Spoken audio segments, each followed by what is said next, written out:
Kenyataan rasmi dari Kuala Lumpur baru-baru ini telah mencetuskan perbincangan yang meluas. Sifat degil dan baik hati yang ditunjukkan oleh seorang rakyat Malaysia adalah sesuatu yang tidak boleh diganti oleh sebarang keuntungan kewangan. Ketika negara-negara di dunia saling bersaing untuk merebut sumber negara ini, mengisytiharkan bahawa walaupun perlembagaan perlu dipinda manfaat akan diberikan secara eksklusif kepada rakyat Malaysia. Jabatan Negara China mengeluarkan bantahan keras, menuduh tindakan ini sebagai diskriminasi yang terang-terangan.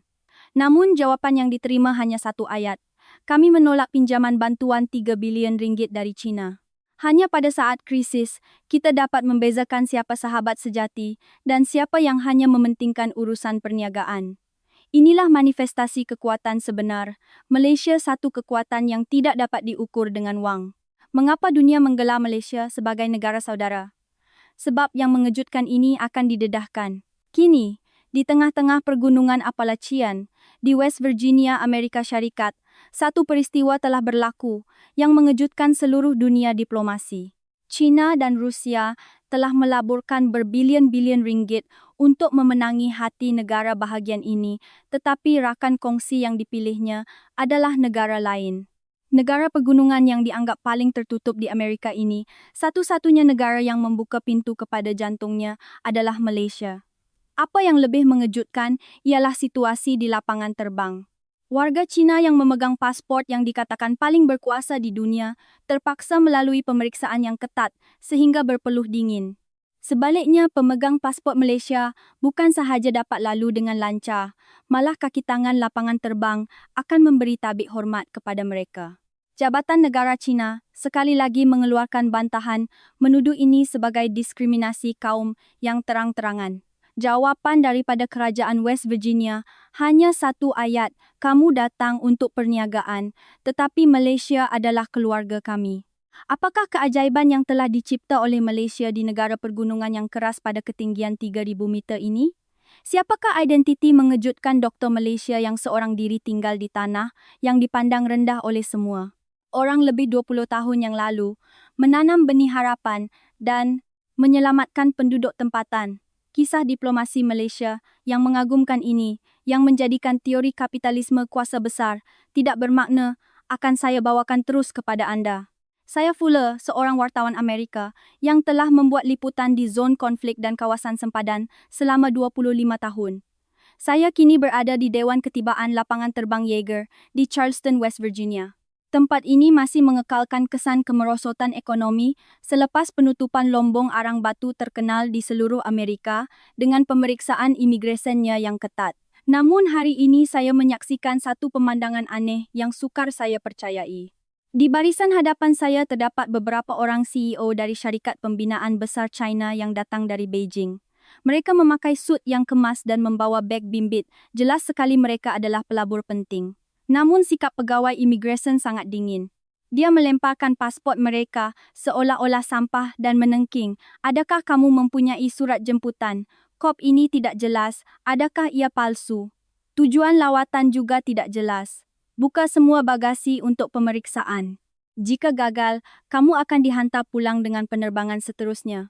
Selepas bertikam lidah, selama 30 minit warga Cina ini dibawa ke tempat lain dengan riak muka yang penuh kehinaan. Itulah saat di mana maruah kuasa ekonomi besar Cina hancur berkecai. Saya mula berasa gemetar. Jika warga Cina dilayan sebegini, saya bimbang saya juga akan menghadapi kesukaran. Pada ketika itu, seorang lelaki Asia yang memakai pakaian mendaki gunung menghampiri kaunter sebelah. Dia menggalas beg sandang lama yang penuh dengan lumpur rambutnya, kusut Masai. Sesiapa sahaja akan menganggapnya sebagai seorang pengembara miskin. Saya berfikir dalam hati, orang ini pasti akan ditolak masuk. Lelaki itu mengeluarkan pasport berwarna merah gelap dari poketnya. Pasport Malaysia. Seketika itu juga suasana di lapangan terbang berubah sepenuhnya. Pegawai imigresen yang tadinya kelihatan bengis selepas mengesahkan pasport Malaysia itu, tiba-tiba berdiri dari kerusinya. Dia membetulkan topinya, dan kemudian sesuatu yang luar biasa berlaku. Dia memberi tabik hormat kepada lelaki itu. Selamat datang saudara. Rakyat Malaysia tidak perlu diperiksa. Sila lalu terus. Negara ini rumah anda juga. Pemeriksaan itu hanya mengambil masa 3 saat. Pegawai itu malah mengeluarkan sebiji gula-gula dari poketnya sendiri dan memberikannya kepada pengembara Malaysia itu. Eksekutif China yang menyaksikan adegan ini dari sebalik cermin kaca kelihatan amat terkejut. Saya segera melalui pemeriksaan dan menahan pemuda Malaysia itu, Lim Seng Han, yang sedang mengambil bagasinya.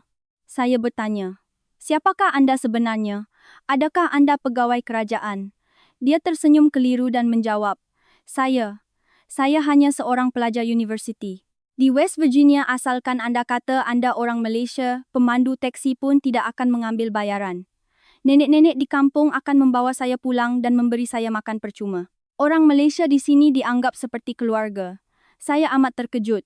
Saya melihat papan tanda dan di bawah senarai keutamaan imigresen khas, tertera perkataan Malaysia. Saya bergegas kembali kepada pegawai imigresen dan bertanya, "Bukankah ini satu tindakan tidak sopan dalam diplomasi? Mengapa layanan istimewa diberikan kepada Malaysia?" Pegawai itu merenung saya dan berkata, "Lebih 20 tahun yang lalu, ketika anak-anak kami hampir mati kesejukan dan kelaparan di manakah kamu semua negara-negara maju ini? Pada masa itu, satu-satunya yang menghulurkan bantuan ialah orang Malaysia. Jika manusia tidak tahu berterima kasih, dia tidak layak dipanggil manusia. Sejauh manakah hutang budi ini sehingga sebuah negara sanggup mengubah sistemnya?" Untuk merungkai misteri ini, saya menemui satu nama yang sering disebut oleh orang-orang tua tempatan, Dr. Lim, seorang doktor yang dianggap seperti dewa di kawasan pedalaman West Virginia. Dr. Lim Wei Jiat. Ketika salji tebal yang memecah rekod dan wabak penyakit menular, semua orang melarikan diri. Hanya seorang rakyat Malaysia yang tinggal. Namanya ialah Lim Wei Jiat. Mari kita kembali ke 20 tahun yang lalu, pada musim sejuk yang penuh keputusasaan, di mana semua orang telah meninggalkan tanah ini. Kisah yang berikut adalah berdasarkan kesaksian yang saya kumpulkan dari penduduk tempatan wawancara dengan Dr. Lim Wei Jiat sendiri dan cerita daripada keluarganya. Musim sejuk lebih 20 tahun yang lalu di West Virginia. Untuk memahami negeri ini, kita mesti tahu sejarah yang mereka lalui. Selepas kemelesetan ekonomi yang teruk, banyak komuniti di Appalachian menjadi seperti anak yatim. Bantuan daripada kerajaan persekutuan terhenti, kilang-kilang dan lombong ditutup dan rakyat mula kelaparan. West Virginia tidak terkecuali. Narin County, khususnya seperti neraka, terletak di tengah-tengah pergunungan Appalachian pada ketinggian lebih 3,000 meter. Ia adalah kawasan yang paling sejuk dan paling miskin di West Virginia. Pada musim sejuk suhu boleh jatuh sehingga 40 darjah Celsius. Salji tebal memutuskan hubungan kampung-kampung dengan dunia luar. Tiada hospital, malah tiada farmasi. Ia benar-benar kawasan pedalaman. Pada musim sejuk tahun itu mimpi ngeri melanda. Pada mulanya, hanya seorang dua kanak-kanak mula batuk. Orang ramai menyangka ia hanya selesema biasa. Namun beberapa hari kemudian keadaan kanak-kanak itu merosot dengan cepat. Mereka sesak nafas, mencakar dada dan bibir mereka menjadi biru keunguan. Imbasan X-ray menunjukkan paru-paru mereka menjadi putih sepenuhnya, keras seperti simen. Puncanya tidak diketahui. Ia adalah simptom yang tidak pernah dilihat oleh mana-mana doktor. Ia kelihatan berjangkit, tetapi tiada siapa yang pasti. Satu-satunya fakta yang pasti ialah semua kanak-kanak yang dijangkiti penyakit ini akan mati dalam masa seminggu. Ketakutan menyelubungi seluruh kampung. Ibu-ibu memeluk anak-anak mereka dan menangis teresak-esak. Bapa-bapa menumbuk langit dengan marah. Namun doa mereka tidak dimakbulkan. Tuhan seolah-olah tidak peduli dengan kampung pergunungan terpencil ini. Pada masa itu, pasukan sukarelawan perubatan antarabangsa sedang beroperasi di sana. Ada pasukan perubatan canggih dari China, doktor tanpa sempadan dari Perancis dan Palang Merah Jerman. Mereka mempunyai peralatan terkini dan dana yang mencukupi. Penduduk kampung merayu kepada mereka, "Tolonglah selamatkan anak-anak kami. Kami sanggup melakukan apa sahaja." Namun reaksi pasukan perubatan dari negara-negara maju ini sangat dingin. Ketua pasukan perubatan Cina mengadakan persidangan video kecemasan. Keputusannya diringkaskan dalam masa seminit. Penyakit berjangkit yang tidak diketahui puncanya, risiko jangkitan tinggi. Cadangan ikut manual, berundur serta-merta. Pasukan Prancis dan Jerman juga sama. Bagi mereka ini hanyalah kawasan tugas. Mereka tiada sebab untuk mempertaruhkan nyawa mereka. Manual menyatakan dalam keadaan berbahaya mereka harus berundur. Mereka mematuhi manual. Namun di kampung ini ada seorang lelaki yang tindakannya tidak terikat oleh manual. Dia ialah Lim Wei Jiat. Bagaimana dia sampai ke kawasan pedalaman ini? Graduan Fakulti Perubatan Universiti Malaya ini, seorang pakar bedah yang mempunyai masa depan cerah di hospital besar, mengapa dia mengendalikan sebuah klinik khemah yang usang di sebuah kampung di seberang dunia? Bapanya adalah seorang anak yatim yang kehilangan kedua ibu bapanya dalam peperangan. Ketika hampir mati, dia diselamatkan oleh sebuah kumpulan bantuan perubatan dari luar negara. Seorang doktor asing memberinya segelas susu dan penisilin menyelamatkan nyawanya. Bapanya tidak pernah melupakan budi itu dan sering berkata kepada anaknya, "Wei Jiat, keluarga kita terhutang budi, suatu hari nanti kita mesti membalasnya." Lim Wei Jiat mengingati kata-kata itu. Dia meninggalkan kerjaya yang lumayan di hospital besar dan pergi ke tempat yang tiada siapa mahu pergi, Afghanistan, Sudan dan akhirnya West Virginia. Dia mencari tempat yang paling sukar, yang paling memerlukan bantuan. Pada musim sejuk itu, Nerin County adalah tempat sedemikian. Ketika wabak itu mula merebak, dia sudah berada di kampung itu selama 6 bulan. Sebuah kemah lama adalah rumahnya, dan beberapa peralatan perubatan terpakai adalah segala-galanya baginya. Tetapi dia mempunyai sesuatu yang tidak dimiliki oleh pasukan lain, kasih sayang terhadap penduduk kampung ini. Pada masa itu, pasukan perubatan dari negara-negara maju mula berkemas. Yang pertama pergi adalah pasukan China. Pasukan perubatan China adalah kumpulan bantuan luar negara yang terbesar di West Virginia. Mereka mempunyai peralatan diagnosis tercanggih, ubat-ubatan yang mencukupi, dan kaki tangan perubatan yang berpengalaman. Mereka adalah orang asing yang paling dipercayai di negeri ini. Penduduk kampung percaya selagi mereka ada, tiada apa yang perlu dirisaukan. Namun apabila wabak itu merebak, keadaan berubah. Ketua pasukan China, Dr. Pang, mengadakan persidangan video kecemasan dengan ibu pejabat di Beijing. Di seberang skrin duduk ahli lembaga pengarah yang berpakaian kemas dengan muka yang serius. "Dr. Pang, sila laporkan keadaan di sana." Suara Dr. Pang bergetar, penyakit pernafasan yang tidak diketahui puncanya disyaki berjangkit. Setakat ini 47 orang dijangkiti, 8 kematian, kebanyakannya kanak-kanak. Seorang ahli lembaga bertanya dengan tajam, "Adakah rawatan tiada buat masa ini?" Kalau begitu keputusannya jelas. Mengikut manual pasal 73 berundur serta-merta. Keselamatan ahli pasukan adalah keutamaan. Dr. Pang teragak-agak. "Tetapi, masih ada pesakit. Kanak-kanak sedang nazak. Jika kita pergi." Ahli lembaga memotongnya dengan dingin. "Dr. Pang, jangan terlalu emosi. Jika ada seorang ahli pasukan kita dijangkiti, siapa yang akan bertanggung jawab Anda? Apakah pampasan yang perlu dibayar oleh syarikat? Sila berfikir secara rasional." Persidangan video itu berakhir. Kesimpulannya hanya seminit keadaan di luar kawalan keputusan untuk berundur serta-merta. Patuhi manual. Ahli pasukan Cina dengan pantas mengemas, memuatkan kotak ubat ke dalam trak dan membungkus peralatan perubatan bernilai jutaan ringgit. Tiada satu pun yang ditinggalkan. Ketua kampung Jedediah yang mendengar berita itu berlari ke kem Cina. Dia tercungap-cungap mencari Dr. Pang. Dokter, benarkah Anda akan pergi?" Dr. Pang mengalihkan pandangannya. "Maaf, ini arahan ibu pejabat." Jedediah memegang seluar Dr. Pang dan melutut. Seorang lelaki tua berusia 70 karena melutut di hadapan orang asing. "Tolonglah doktor, jangan pergi. Anak-anak kami sedang nazak. Cucu perempuan saya yang berumur 6 tahun pun hampir tidak dapat bernafas." Wajah tua yang berkedut itu dipenuhi air mata dan keputusasaan. "Tinggalkan ubat pun jadilah. Tolonglah walaupun hanya beberapa kotak." Wajah Dr. Pang menunjukkan sedikit keraguan, tetapi seorang ahli pasukannya menjerit, "Ketua helikopter, sudah sampai, cepat doktor." Pang menepis tangan Jedediah. "Maaf, kerana risiko jangkitan kami, tidak boleh meninggalkan sebarang ubat. Ini arahan ibu pejabat." Dia berpaling dan berlari ke arah helikopter. Jedediah terduduk di tanah menjerit, Tolong selamatkan anak-anak kami." Bila helikopter mula berputar menebangkan debu, tangisan Jedediah ditelan oleh bunyi bising helikopter. Helikopter itu terbang pergi helikopter dengan bendera China yang semakin mengecil dan hilang di antara awan. Jedediah terduduk kaku di tanah memandang ke langit, tidak dapat berkata apa-apa. Pasukan Perancis menyusul. Ketua pasukan doktor tanpa sempadan Perancis, Dr. Dupont, mengumpulkan pasukannya. Keadaan serius. Ibu pejabat di Paris telah mengeluarkan arahan berundur. "Kita akan bertolak esok." Seorang jururawat muda dalam pasukan itu mengangkat tangan ketua, bagaimana dengan pesakit-pesakit itu? Jika kita pergi, siapa yang akan menjaga mereka? Dr. Dupont mengeluh. Malangnya kita tidak boleh berbuat apa-apa. Ini di luar kemampuan kita. Mati di sini sia-sia. Keesokan paginya pasukan Perancis juga pergi. Palang Merah Jerman juga begitu. Mereka lebih tenang. Ketua pasukan Jerman Dr.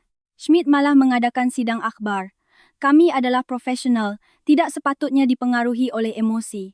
Situasi ini tidak dapat dikawal. Berkorban di sini adalah satu kebodohan. Kita mesti menyimpan tenaga untuk misi seterusnya. Penduduk kampung melutut di hadapan pasukan Jerman. Seorang ibu yang mendukung anaknya menangis merayu. Tolong, bayi saya hampir mati. Selamatkan dia. Dr. Schmidt menggelengkan kepalanya. Maaf, ada risiko jangkitan. Tolong jangan dekati. Dia memakai topeng muka dan berundur selangkah seolah-olah mengelak sesuatu yang kotor. Kumpulan sukarelawan kecil dari Britain juga berundur. Sukarelawan dari Kanada juga pergi. Satu demi satu, mereka mengemas barang, menaiki kereta atau helikopter dan menghilang. Alasannya semua sama berbahaya manual, kata berundur keselamatan kami. Paling utama, kami mesti menyimpan tenaga untuk misi seterusnya. Dalam masa 2 hari tiada seorang pun kaki tangan perubatan asing yang tinggal di kampung itu. Kampung itu menjadi sunyi sepi, hanya bunyi batuk kanak-kanak yang lemah kedengaran dari kemah-kemah. Tangisan ibu-ibu tidak henti-henti. Ada yang berdoa kepada Tuhan, ada yang menggenggam penumbuk dengan marah, berdebah. Mereka tinggalkan kita, jerit seorang lelaki, dengan suara bergetar. Apa salah kami? Apa salah anak-anak kami? Tetapi, tiada siapa yang menjawab, langit juga membisu. Tuhan seolah-olah telah melupakan kampung pegunungan terpencil ini. Namun di tengah-tengah kampung ada satu kemah yang lampunya tidak pernah padam. Ia adalah kemah tentera lama, kainnya usang dan berlubang. Cahaya pelita yang malap kelihatan dari dalamnya. Itulah klinik Dr. Lim. Ketika pasukan lain berundur, Dr. Lim tidak berkata apa-apa. Dia tidak mengutuk mereka, tidak juga menahan mereka. Dia hanya senyap-senyap kembali ke kliniknya dan menjaga pesakit. Dr. Pang dari pasukan Cina sebelum pergi menghampiri Dr. Lim. Dr. Lim, lebih baik awak pun pergi cepat. Ini tindakan bunuh diri. Saya sudah cuba sedaya upaya, tetapi ada hadnya. Awak seorang tidak boleh mengubah apa-apa, Doktor. Lim berdiam diri seketika kemudian memandangnya. Anda rasa kanak-kanak itu fikir begitu juga? Dr. Pang terdiam. Selepas beberapa ketika dia mengeluh, berpaling dan pergi. Menyesal kemudian tidak berguna. Itulah perbualan terakhir mereka. Malam itu helikopter terakhir pun terbang pergi. Bunyi bilahnya semakin sayup. Kampung itu kembali sunyi. Salji mula turun dan suhu menjuna melepasi 25 Celsius, lebih teruk lagi bekalan elektrik terputus. Bahan api untuk penjana diesel telah habis. Seluruh kampung bergelap, hanya kemah lama Dr. Lim yang masih mempunyai sedikit cahaya, sebuah pelita minyak kecil berkelip-kelip. Di bawah cahaya itu dia meletakkan stetoskopnya di dada seorang kanak-kanak yang nazak. Ketika itu telefon bimbit di dalam khemah berbunyi. Panggilan dari Kedutaan Malaysia. Dr. Lim ini penerbangan pengangkutan terakhir. Tiba di lapangan terbang dalam 2 jam. Sila bertolak segera. Suara pegawai kedutaan sangat cemas. Jika terlepas penerbangan ini, tiada cara untuk keluar dalam masa terdekat. Jika jalan raya dilitupi salji, semuanya akan tamat. Doktor, adakah anda mendengar, Doktor?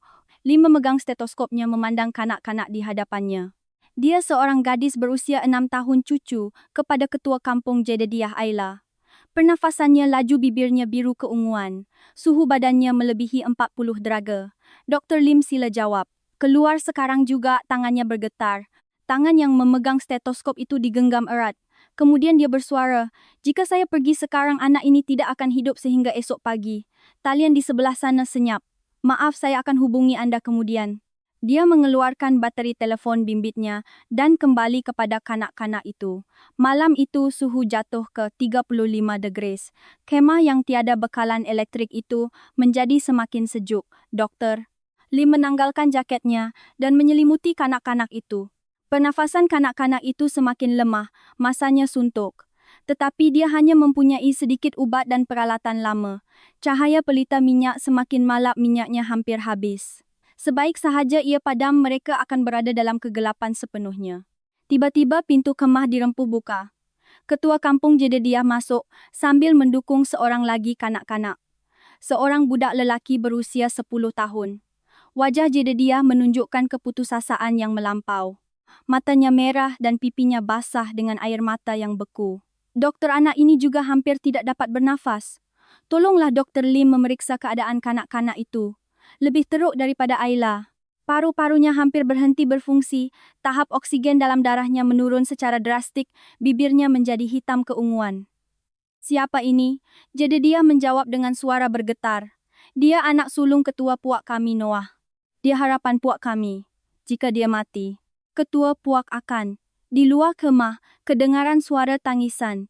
Ketua puak Tucker sedang berdoa kepada langit. Dia mendepangkan tangannya melutut di tanah menjerit dalam bahasa yang tidak dapat difahami. Isterinya terbaring di tanah menangis teresak-esak. Anak tunggal mereka hampir mati tetapi mereka tidak berdaya selain berdoa.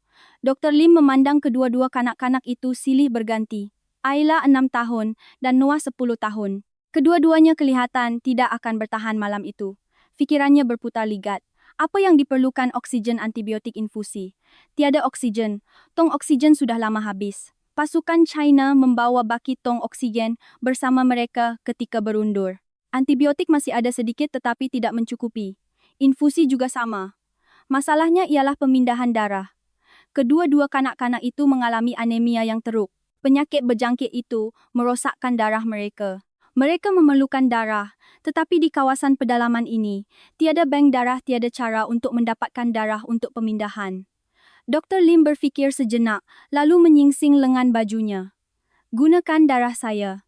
Jadi dia menjerit ketakutan. Doktor, Anda tidak boleh. Jika Anda juga rebah, bagaimana? Tidak mengapa. Saya berdarah O penderma universal. Boleh diberi kepada sesiapa sahaja. Tidak mengapa. Dia mengambil picagari yang telah disteril, tangannya bergetar, sama ada kerana kesejukan atau ketakutan. Dia mencucuk jarum ke lengannya. Rasa sakit yang tajam menusuk. Darah segar mengalir melalui tiub. Dia merasakan tenaga hidupnya sedang disedut keluar. Dia memindahkan darahnya kepada kedua-dua kanak-kanak itu, 250 ml, setiap seorang sejumlah 500 ml. Ini adalah 1/10 daripada jumlah darah orang dewasa. Dia berasa pening tetapi tidak boleh berhenti. Pemindahan darah sahaja tidak mencukupi. Pembedahan perlu dilakukan untuk mengeluarkan cecair yang terkumpul di dalam paru-paru. Jika tidak, kanak-kanak itu akan mati lemas ditenggelami oleh cecair dari paru-paru mereka sendiri. Tetapi tiada elektrik, tiada lampu pembedahan. Bagaimana untuk melakukan pembedahan dalam gelap? Cahaya pelita minyak jauh dari mencukupi. Doktor Lim bergegas keluar dari khemah. Ribut salji angin sejuk 35 degree sen menusuk seperti pisau. Dia tidak dapat membuka matanya, tidak dapat melihat jauh. Dia berlari ke jeep lamanya membersihkan salji tebal. Jari-jarinya kebas seperti mahu patah. Dia membuka hood enjin yang beku dan sukar dibuka.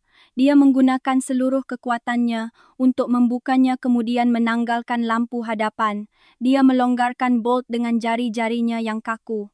Jari-jarinya hilang deria, rasa kulitnya melekat pada logam terkoyak apabila ditarik. Dia tidak menghiraukan kesakitan. Dia menanggalkan bateri.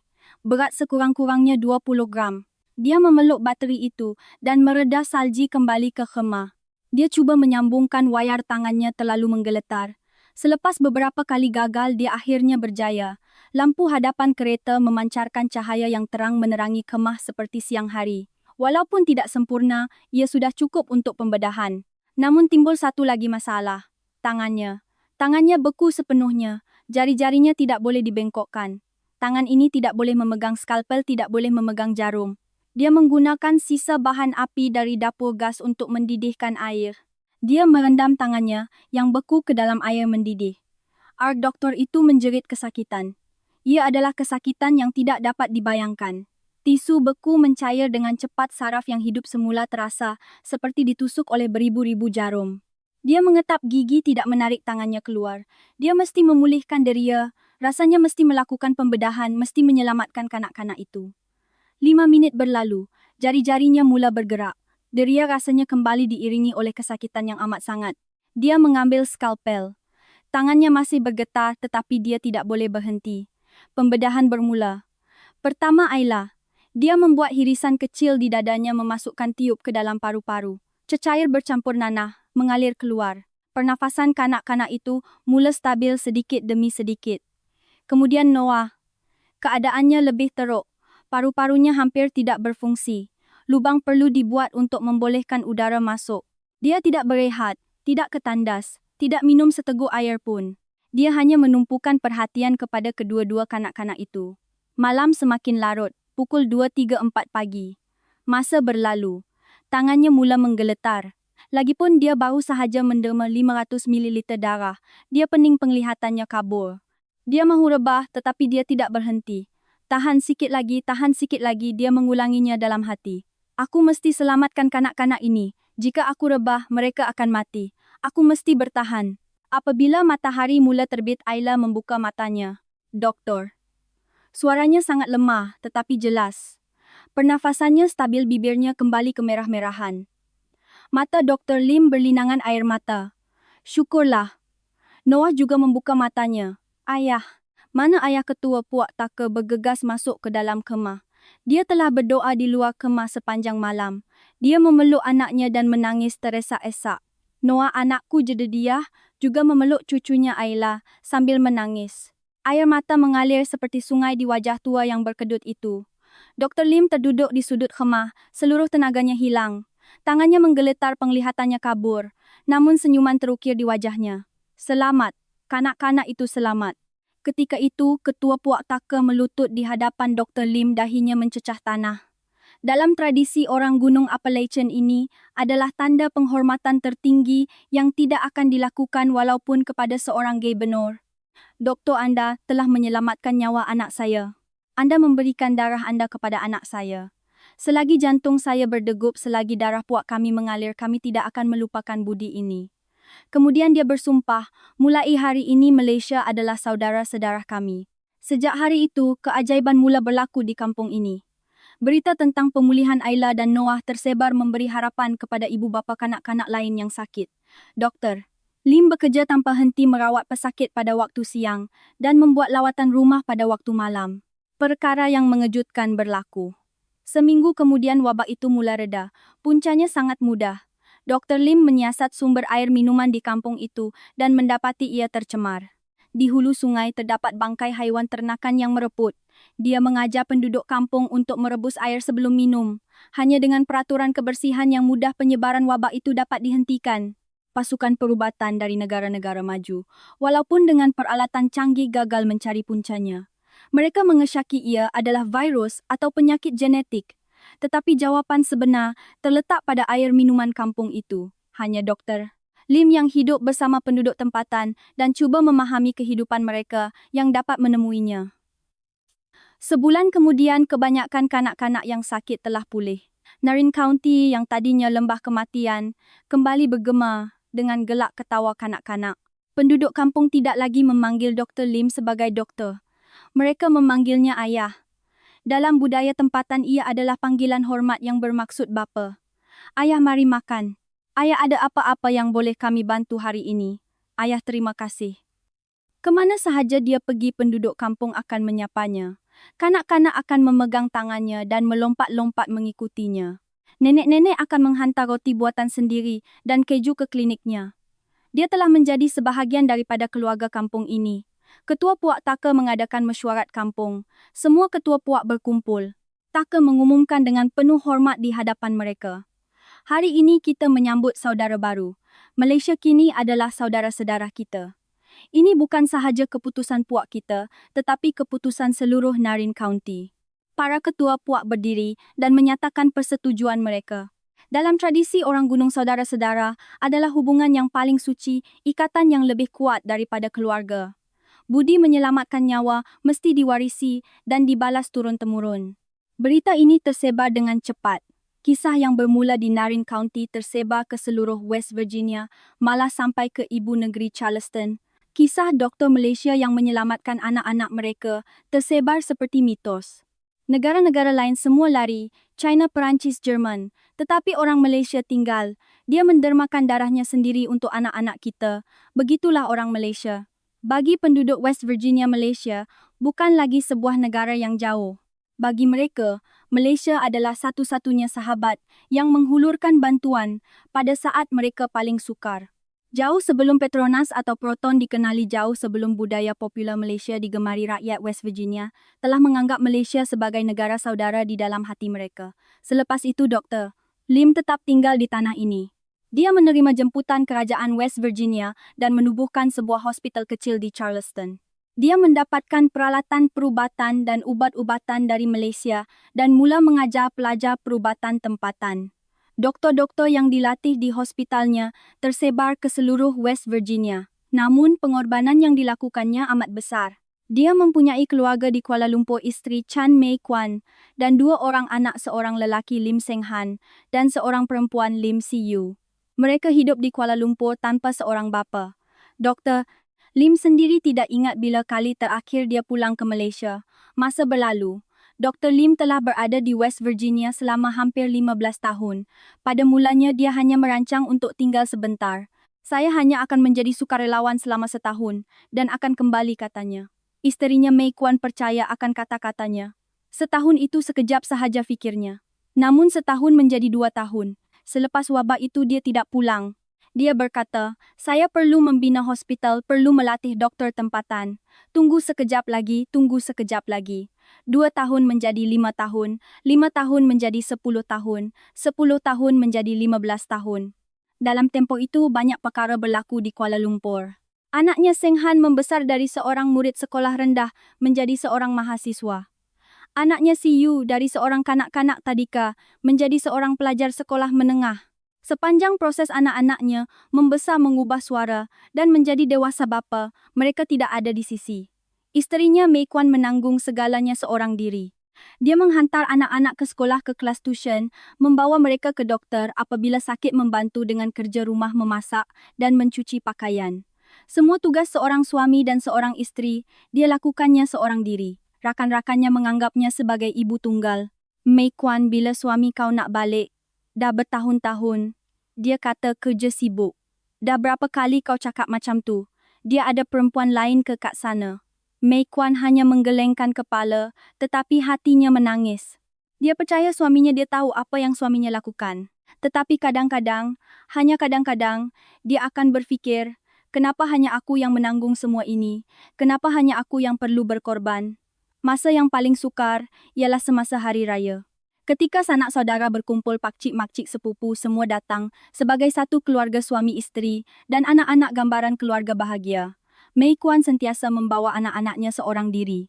Saudara mara akan bertanya, suami, kau tak balik lagi tahun ni?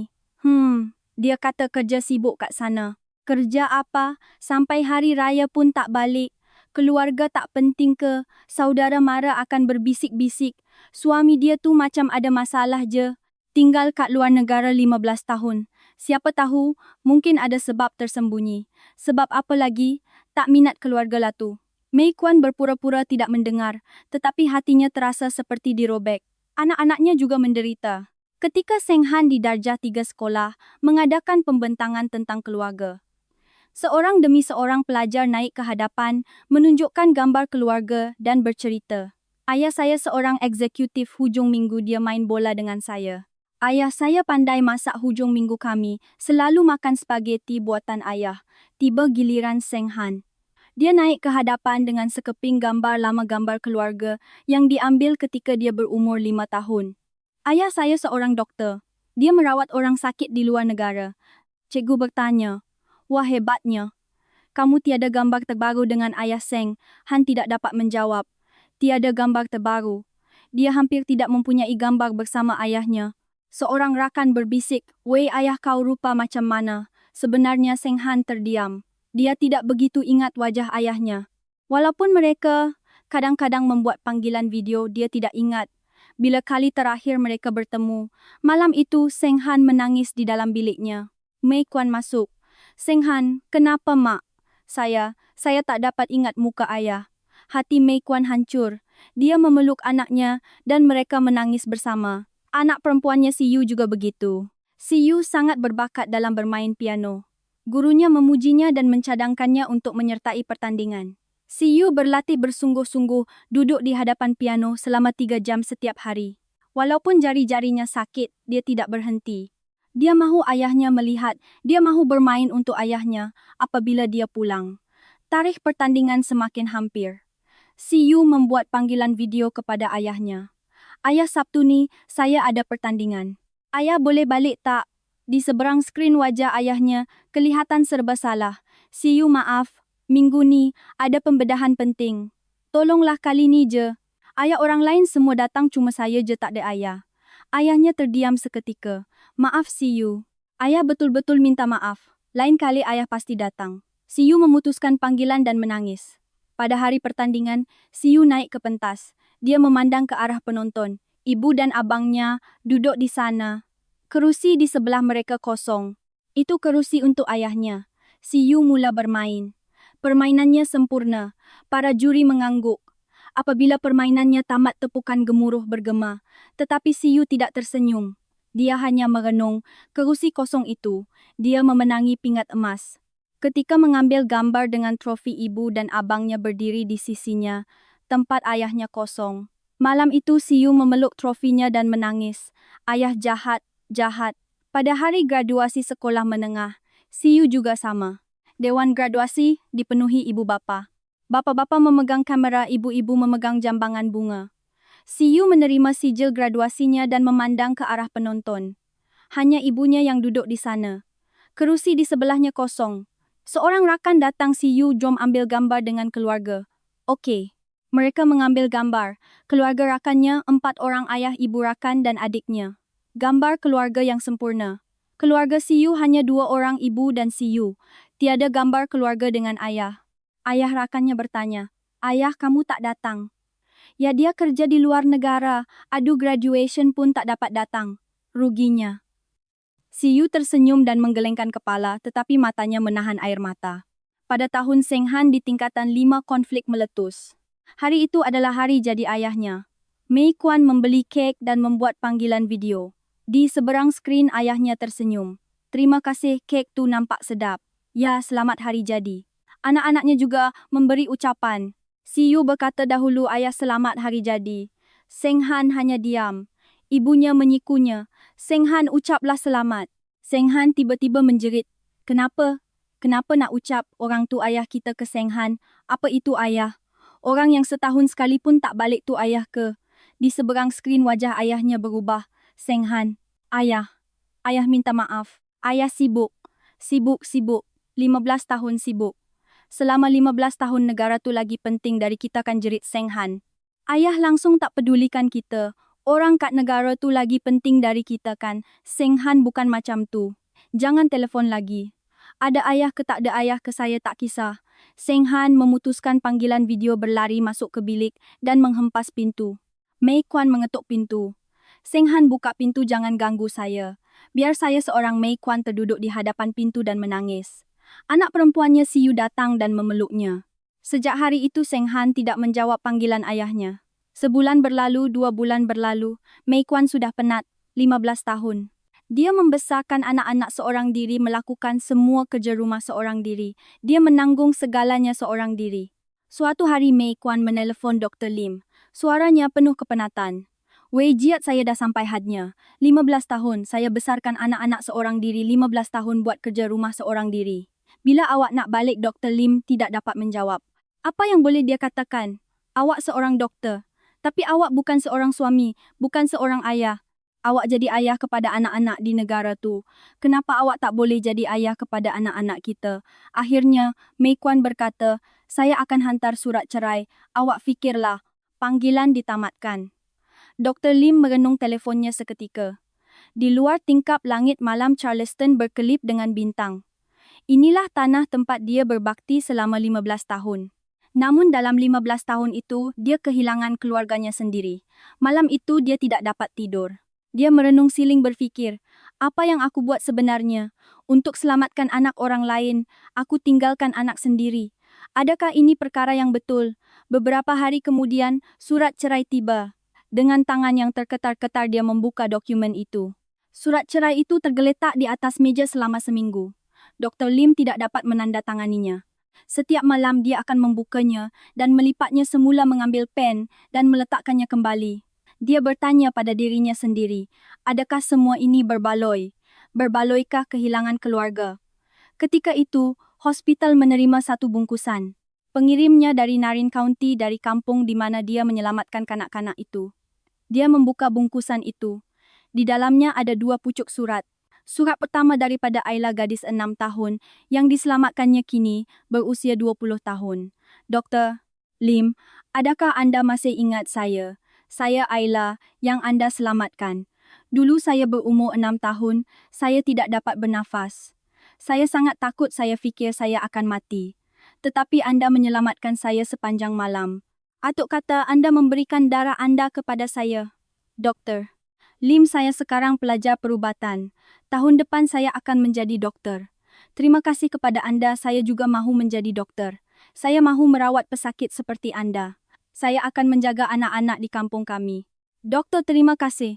Anda penyelamat saya. Saya tidak akan lupakan Anda.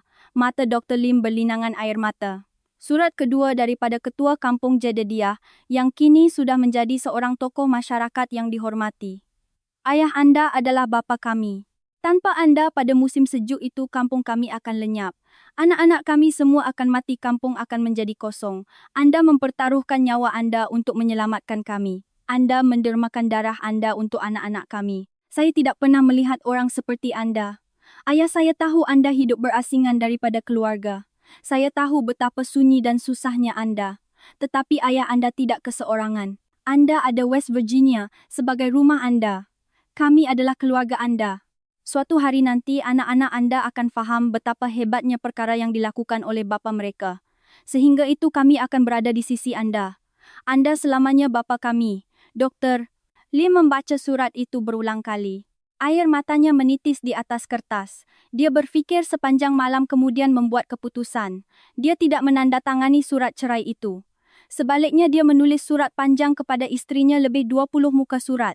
Mei Kwan, maafkan saya. Saya betul-betul minta maaf. Seperti yang awak katakan, saya bukan suami yang baik, bukan bapa yang baik. Tetapi kerja ini saya tidak boleh tinggalkan. Ini yang saya mulakan, ini janji saya kepada orang-orang di sini. Jika saya mungkir janji ini, saya bukan lagi manusia. Saya percaya suatu hari nanti anak-anak akan faham bagaimana bapa mereka hidup dan untuk apa dia melakukannya. Tolonglah tunggu sehingga hari itu. Walaupun awak tinggalkan saya faham. Tetapi saya cintakan awak. Saya akan cintakan awak seumur hidup. Tolonglah tunggu saya pulang. Dia memasukkan surat itu ke dalam sampul dan menghantarnya ke Kuala Lumpur. Kemudian dia menunggu. Sebulan tiada jawapan. Dia fikir semuanya sudah berakhir. Namun sebulan seminggu kemudian satu bungkusan tiba dari Kuala Lumpur. Dengan tangan yang terketar-ketar, dia membukanya menyangka ia adalah surat cerai yang telah ditandatangani. Tetapi di dalamnya bukan surat cerai. Ia adalah sepasang baju Melayu yang dijahit tangan oleh istrinya lengkap dengan samping. Di dalamnya ada sekeping nota. Sayang, walaupun awak tak dapat balik raya tak mengapa. Pakailah baju ni, ambil gambar dan hantar pada saya. Saya nak tunjuk pada anak-anak, beritahu mereka. Ayah mereka sedang bekerja keras di negara yang jauh. Air mata Dr. Lim mengalir deras. Di dalam bungkusan itu juga ada surat daripada anak-anaknya. Dia membaca surat CU dahulu. Untuk ayah ini CU. Mak dah ceritakan semua tentang kerja ayah, bagaimana ayah merawat orang sakit di tempat yang jauh. Ayah hebat, bila besar nanti saya nak jadi macam ayah. Ayah, saya sayang ayah. Di sebelah surat itu ada lukisan krayon peta West Virginia dengan gambar ayahnya dan tulisan kanak-kanak ayah terbaik di dunia. Kemudian surat daripada Seng Han. Untuk ayah ini Seng Han. Maafkan saya sebab cakap kasar hari itu. Saya dah dengar banyak cerita tentang ayah dari mak, apa yang ayah buat di West Virginia, berapa ramai orang yang ayah selamatkan. Mak kata kalau bukan sebab ayah, semua kanak-kanak di kampung tu mungkin dah mati. Sekarang saya faham kenapa ayah kena tinggal di sana. Saya tahu ayah seorang wira. Ayah, saya rindukan ayah. Tapi tak mengapa, selesaikan semua kerja ayah di sana baru balik. Kami akan tunggu. Ayah, saya sayang ayah. Doktor Lim memeluk surat-surat itu dan menangis lama. Kemudian dia membaca ayat terakhir pada nota istrinya. Sayang, saya dah jelaskan pada anak-anak betapa pentingnya kerja awak. Mereka semua faham. Kami akan tunggu awak. Saya cintakan awak. Dia menangis teresak-esak. Keesokan harinya, dia memakai baju Melayu yang dihantar oleh istrinya dan mengambil gambar di hadapan hospital di Charleston dengan latar belakang pegunungan Appalachian. Gambar itu dihantar ke Kuala Lumpur. Sejak hari raya tahun itu, setiap tahun dia akan memakai baju itu, mengambil gambar, dan menghantarnya kepada keluarga. Setiap panggilan video pada hari raya, dia berhubung dengan keluarganya. Melalui skrin dia melihat anak-anaknya membesar meraihkan kejayaan anaknya masuk universiti dan graduasi sekolah menengah anak perempuannya. Walaupun beribu-ribu batu jauhnya, hati mereka terikat. Beberapa tahun kemudian anaknya datang ke West Virginia. Di lapangan terbang Yeager Charleston, Dr. Lim menunggu dengan gelisah di Dewan Ketibaan.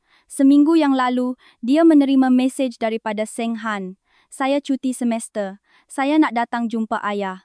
Dia tidak percaya. Anaknya yang pernah membencinya kini datang secara sukarela ke negara yang jauh ini. Dia mencubit pipinya sendiri menyangka dia sedang bermimpi.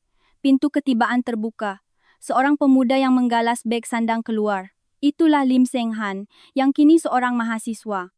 Tanpa disedari, dia sudah lebih tinggi daripada ayahnya, seorang pemuda yang tegap dengan bahu yang lebar dan rahang yang kukuh. "Seng Han." "Ayah." Kedua-dua bapa dan anak itu berpandangan dengan canggung, tidak tahu mahu berkata apa. Terlalu lama tidak berjumpa. Walaupun sering membuat panggilan video bersemuka, secara nyata membuatkan mereka keluh. Akhirnya anaknya melangkah ke hadapan. Seng Han memeluk ayahnya. "Ayah, saya rindukan ayah." Dr. Lim juga memeluk anaknya. Dia terlalu sebab untuk berkata-kata. Tangan yang menepuk belakang anaknya bergetar. Ketika berjalan keluar dari lapangan terbang, Seng Han menceritakan pengalaman anehnya. "Pemeriksaan imigresen tadi memang luar biasa. Saya kata saya orang Malaysia, pegawai tu terus berdiri dan bagi tabik hormat." "Betul ke ya?" Mereka tanya. "Saya datang dari negara Dr. Lim ke. Ayah-ayah terkenal ke kat sini." Dr. Lim tersenyum malu. "Tak adalah macam tu. Ayah ceritalah. Apa sebenarnya yang ayah dah buat kat sini?" "Masa saya naik teksi pakcik tu tahu saya orang Malaysia, dia tak nak ambil duit pun. Dia hantar saya sampai sini." Walaupun bahasa tak faham, dia asyik tunjuk isyarat bagus sambil senyum. Seng Han tinggal bersama ayahnya di West Virginia selama 3 hari. Hari pertama dia melawat hospital ayahnya. Ia sebuah hospital kecil sangat usang berbanding hospital besar di Kuala Lumpur. Tetapi bilik menunggu penuh dengan pesakit datuk nenek ibu muda yang mendukung anak pemuda yang bertongkat. Pelbagai jenis orang sedang menunggu ayahnya. Apabila ayahnya masuk ke bilik rawatan, pandangan pesakit berubah. "Ayah dah sampai." Wajah mereka berseri-seri menyambutnya. Seorang nenek menggenggam tangan ayahnya dan menangis. Seorang ibu yang mendukung anak menunduk hormat. Seng Han berdiri di sudut memerhatikan. Ini kali pertama dia melihat ayahnya merawat pesakit. Ayahnya melayan setiap pesakit dengan sepenuh hati, memeriksa dengan stetoskop, memandang mata mereka, memegang tangan mereka. Bagi pesakit yang tidak faham bahasa, dia menggunakan isyarat tangan untuk menjelaskan. Pesakit yang selesai dirawat seorang demi seorang memeluk ayahnya. Seorang nenek mengeluarkan wang kertas yang renyuh untuk membayar, tetapi ayahnya menolak. "Tak apa, tak perlu." Seng Han bertanya kepada ayahnya. Ayah tak ambil bayaran ke? Hidup mereka susah. Macam mana saya boleh ambil duit? Habis tu hospital ni macam mana beroperasi?" Ayahnya tersenyum. "Akan ada caranya." Seng Han terdiam. "Ayah apa itu ayah? Maksudnya bapa. Semua orang panggil ayah macam tu ke?" "Lebih kuranglah." Hari kedua mereka melawat Narin County, kampung di mana ayahnya menyelamatkan kanak-kanak itu. Perjalanan dari Charleston mengambil masa 4 jam melalui jalan gunung yang berliku. Apabila mereka tiba, pemandangan di hadapan mereka sangat luar biasa. Berpuluh-puluh orang berbaris di pintu masuk kampung. Berita kedatangan anak Dr. Lim telah tersebar. Apabila mereka turun dari kereta, orang ramai bersorak. Anak ayah dah sampai dari Malaysia. Nenek-nenek bergegas datang membelai pipi Seng Han. Datuk-datuk meminta untuk bersalaman. Kanak-kanak mengelilinginya dan melompat-lompat. Satu jamuan diadakan di rumah ketua kampung. Penduduk kampung membawa makanan hidangan kambing, roti, buah-buahan, keju. Walaupun sederhana, meja itu dipenuhi dengan makanan yang penuh keikhlasan. Seorang nenek meletakkan semangkuk besar di hadapan Seng Han. "Makan banyak-banyak." Walaupun bahasa tidak difahami, keikhlasan itu sampai. Seng Han makan sedikit, nenek itu tersenyum gembira. Seorang lagi nenek memegang tangan Seng Han dan menangis. Penterjemah memberitahunya, "Ayah, kamu selamatkan cucu saya. Dia hampir mati dulu. Ayah kamu jaga dia sepanjang malam. Terima kasih banyak-banyak. Seng Han menunduk tidak dapat berkata apa-apa. Lelaki-lelaki kampung memainkan muzik tradisional, wanita-wanita menari. Kanak-kanak menarik tangan. Seng Han mengajaknya menari bersama. Dia menari dengan kekok bersama mereka diiringi tepukan gemuruh penduduk kampung. Pada akhir jamuan, seorang doktor wanita muda datang menyambut Seng Han. Dia adalah Ayla, pelajar perubatan berusia 20 tahun yang menulis surat itu. Beberapa tahun telah berlalu kini, dia seorang doktor muda berusia 25 tahun. Dia berpakaian kemas, bercakap dengan lancar dalam bahasa Inggeris. "Hello, saya Ayla. Ayah awak selamatkan saya." Dia membawa Seng Han ke sebuah bangunan kecil di luar kampung. Papan tandanya, selain bahasa Inggeris, tertulis dalam bahasa Melayu, "Klinik Ayla, anak didik doktor Lim Wei Jiat." "Ini hospital saya," kata Ayla dengan bangga. "Walaupun kecil, tapi ini hospital saya. Selepas ayah awak selamatkan saya pun nak jadi doktor. Saya belajar bersungguh-sungguh dapat beasiswa ke Fakulti Perubatan. Sekarang saya juga menyelamatkan nyawa." Dia membawanya melawat hospital itu, sebuah bilik rawatan kecil, beberapa katil peralatan perubatan asas. Mengikut standard Kuala Lumpur, ia sangat usang. Tetapi di kampung pergunungan ini, ia adalah talian hayat. "Saya merawat lebih 100 orang setiap minggu. Orang dari kampung berdekatan semua datang ke sini. Terima kasih kepada saya, kanak-kanak tidak lagi mati." Mata Ayla bersinar. "Semua ini berkat ayah awak. Ayah awak beri saya harapan." Dia tunjukkan pada saya apa itu doktor, betapa berharganya menyelamatkan nyawa. Dia memegang tangan Seng Han. "Tolong sampaikan salam saya pada ayah awak. Ayah awak bukan sahaja selamatkan seorang, dia selamatkan impian saya. Melalui saya dia selamatkan beratus-ratus nyawa dan akan selamatkan beribu-ribu lagi pada masa akan datang." Seng Han terdiam, matanya berkaca. Hari ketiga dia dan ayahnya mendaki sebuah bukit yang menghadap ke pergunungan Appalachian. Matahari hampir terbenam mewarnai pergunungan dengan warna merah. Puncak gunung yang dilitupi salji abadi bersinar keemasan. Pemandangannya sungguh menakjubkan. Mereka berdua duduk bersebelahan senyap memandang pemandangan. Seng Han memulakan perbualan. "Ayah, saya faham sekarang." "Faham apa? Kenapa ayah kena ada di sini? Kenapa ayah tak boleh ada di sisi kami?" "Doktor." Lim tidak berkata apa-apa. "Semalam saya jumpa Ayla. Dia kata, ayah selamatkan nyawanya, dermakan darah ayah untuknya. Sebab tu dia jadi doktor." Suara Seng Han bergetar. "Nenek-nenek di kampung tu menangis bila nampak saya. Mereka kata terima kasih pada ayah saya, cucu mereka selamat. Mereka suruh saya ucapkan terima kasih pada ayah. Ayah tahu tak orang sini anggap ayah sebagai apa, dewa? Ayah adalah dewa di sini." Dr. Lim menggelengkan kepala. "Tak, aku cuma..." "Saya minta maaf," potong Seng Han, matanya berlinangan air mata. "Dulu saya selalu benci ayah. Benci kenapa ayah tak balik rumah, benci kenapa ayah tak pedulikan kami.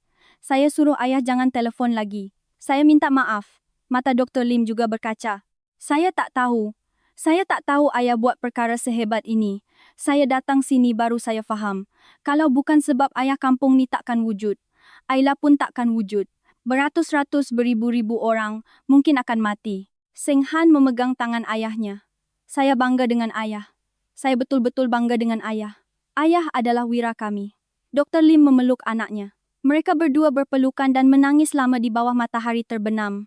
Ketika berpisah di lapangan terbang, Seng Han berkata, ayah tak perlu tergesa-gesa balik. Selesaikan semua kerja ayah di sini baru balik. Mak, adik dan saya akan tunggu. Kami boleh tunggu lama." Dr. Lim memegang bahu anaknya. "Seng Han, terima kasih. Terima kasih sebab datang sini. Ayah sayang kamu. Kami bangga dengan ayah kami." Seng Han berpaling dan berjalan ke pintu perlepasan melambai-lambai. Dr. Lim juga melambai sehingga kelibat anaknya hilang.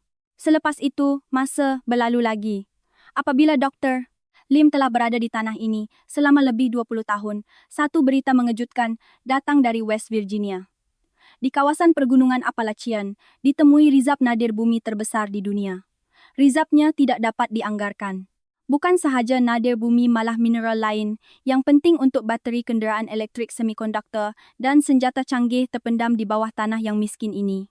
Pakar menganggarkan nilai lombong ini mencecah ratusan bilion ringgit, setara dengan KDNK West Virginia selama beberapa dekad, serta-merta mata dunia tertumpu pada West Virginia. Yang pertama datang ialah China. Kerajaan China menghantar delegasi besar pegawai tinggi, Jabatan Negara Pengarah Kementerian Perdagangan dan CEO syarikat gergasi China seperti Huawei dan Alibaba. Mereka mengadakan pembentangan besar-besaran di Dewan Hotel termewah di Charleston. Kami mencadangkan satu perkongsian baru antara West Virginia dan China. Di skrin besar, dipaparkan carta yang gah teknologi, perlombongan canggih proses yang mesra alam, dan syarat pinjaman bernilai berbilion ringgit.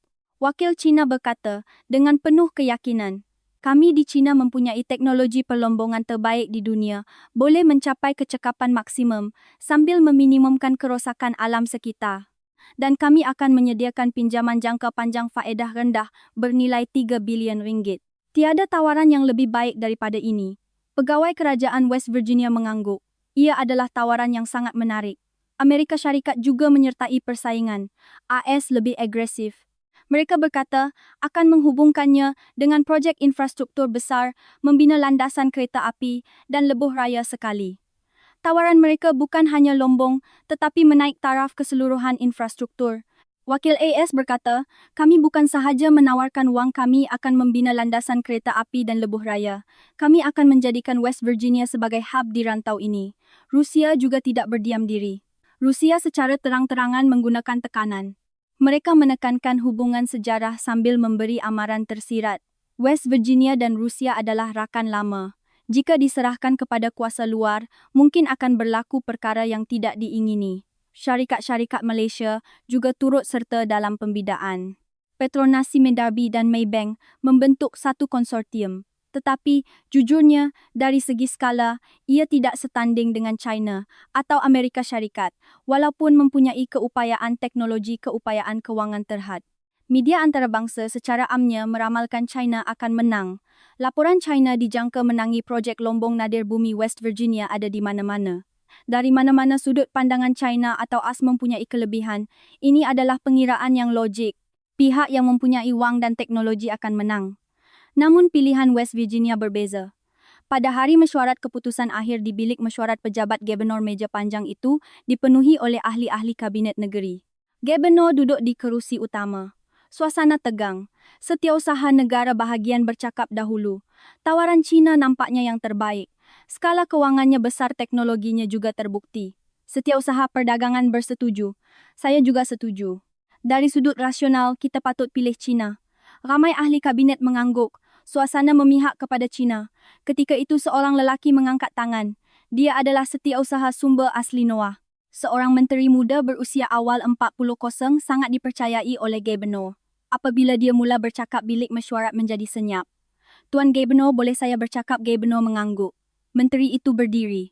China kata mereka akan berikan dana yang besar. Amerika Syarikat pun sama. Dari sudut rasional tawaran mereka memang nampak lebih baik. Para hadirin mengangguk. Tetapi saya berpendapat kita patut pilih Malaysia. Bilik mesyuarat menjadi riuh. Beberapa menteri menunjukkan riak muka keliru. Setiausaha, perdagangan menyampuk menteri apa? Asas anda berkata begitu. Tawaran Malaysia jauh lebih kecil dari China. Menteri Noah menyambung dengan perlahan. Bolehkah saya ceritakan kisah 20 tahun yang lalu? Bilik mesyuarat senyap kembali. 20 tahun yang lalu di Narin County wabak penyakit meletus. Saya juga dijangkiti penyakit itu. Ketika itu saya berumur 10 tahun, hampir mati. Dia memandang sekeliling. Pada masa itu, banyak pasukan perubatan dari negara maju datang. China, Perancis, Jerman semua ada.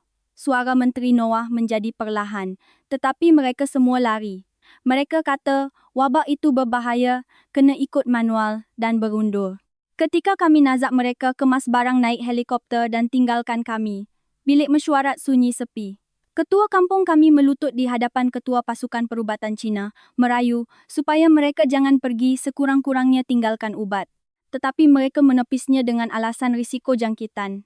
Malam itu saya hampir mati. Saya tidak dapat bernafas. Ibu saya memegang tangan saya dan menangis. Dia berhenti seketika. Tetapi, hanya seorang doktor Malaysia yang tinggal. Suasana bilik mesyuarat berubah. Nama doktor itu ialah Lim Wei Jiat. Kedutaan Malaysia memberitahunya penerbangan terakhir akan berlepas, tetapi dia memutuskan panggilan. Dia kata, anak di depan mata saya ini hampir mati, bagaimana saya boleh tinggalkannya? Suara menteri itu bergetar. Dia mendermakan darahnya sendiri kepada saya. Pada malam yang bersuhu 35 degras soli, di dalam khemah tanpa elektrik, dengan cahaya lampu kereta, dia membedah saya sepanjang malam. Tanpa dia saya tidak akan berada di sini. Saya boleh menjadi menteri, boleh bercakap di sini semuanya kerana dia. Kerana Malaysia. Menteri Noah meninggikan suaranya. Cina tinggalkan kita masa tu. Sekarang mereka datang dengan wang. Bolehkah kita lupakan apa yang berlaku?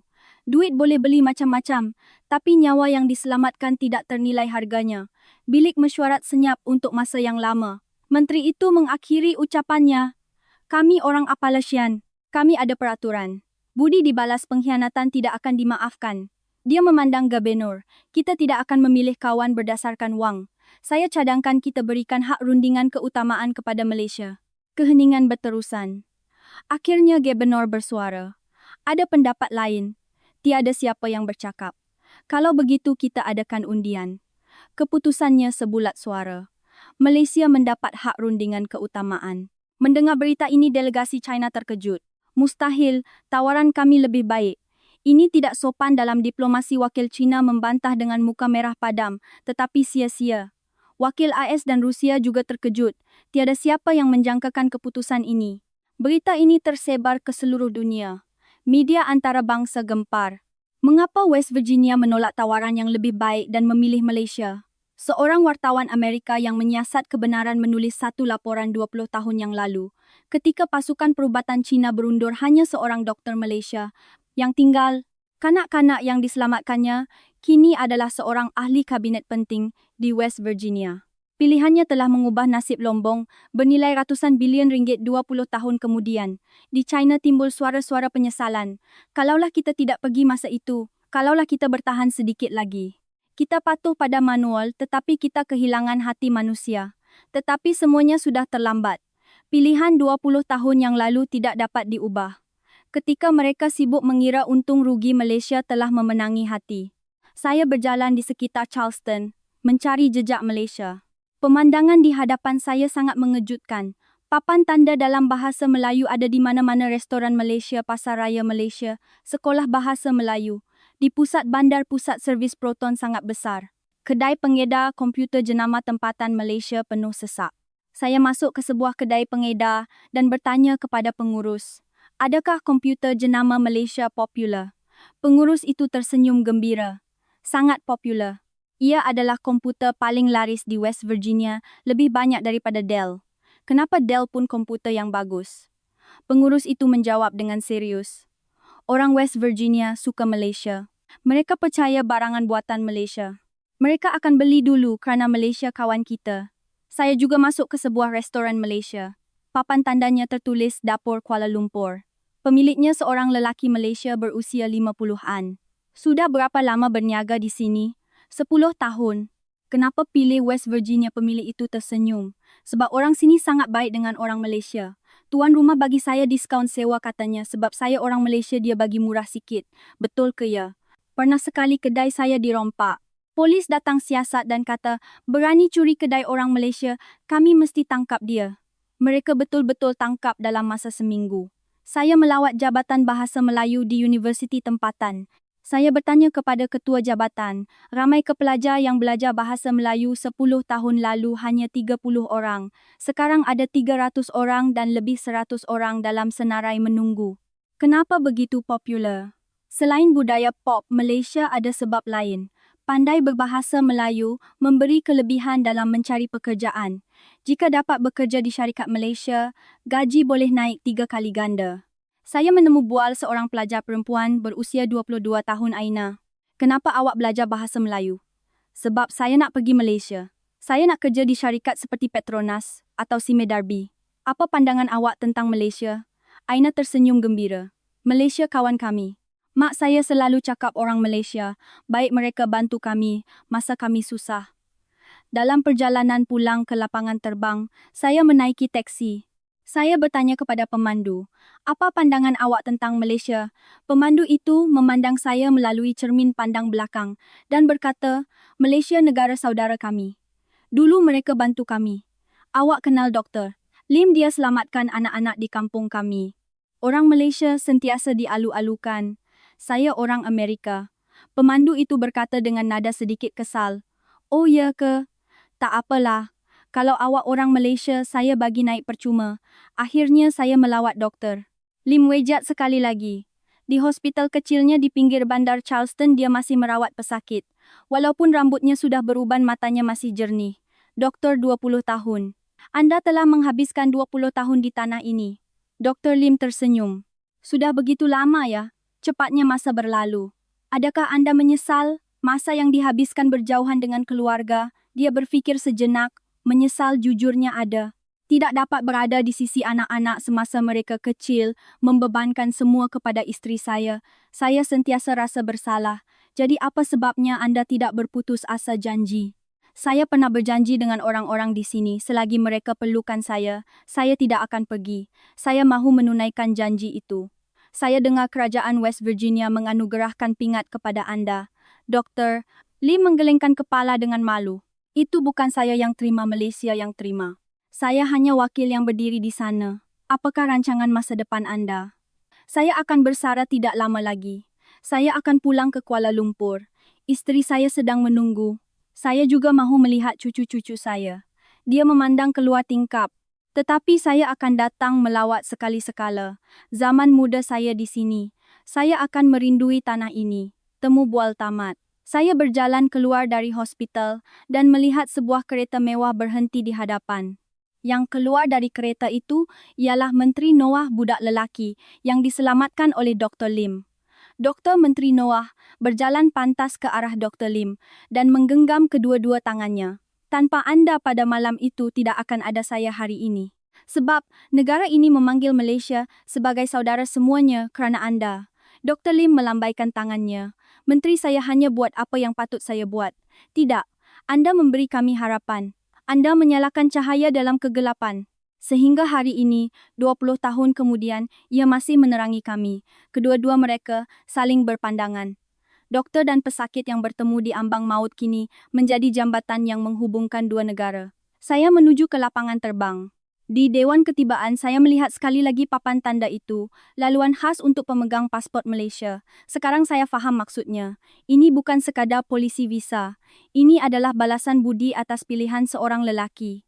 Ini adalah ucapan terima kasih kepada seorang doktor yang mempertaruhkan nyawanya untuk tinggal. Ini adalah balasan kepada tangan yang dihulurkan tanpa mengira untung rugi. Bagaimana pendapat Anda tentang kisah dari West Virginia ini? Inilah kekuatan abad ke-21. Bukan kekuatan tentera, bukan kekuatan modal, tetapi kekuatan hati manusia. Keikhlasan. China yang hanya mengejar keuntungan dan pergi berbanding Malaysia yang mempertaruhkan nyawa demi memegang pada prinsip kemanusiaan. Keikhlasan itu 20 tahun kemudian kembali sebagai keajaiban bernilai ratusan bilion ringgit. Malaysia yang memenangi hati yang tidak dapat dibeli dengan wang. Tidakkah kita patut berbangga? Saya berharap persahabatan antara West Virginia dan negara saudara kita, Malaysia, akan kekal selamanya. Sila tinggalkan komen negara saudara untuk membiarkan keikhlasan Malaysia tersebar ke seluruh dunia. Sila kongsi cerita ini dan langgan saluran saya. Terima kasih semua. Tamat fail.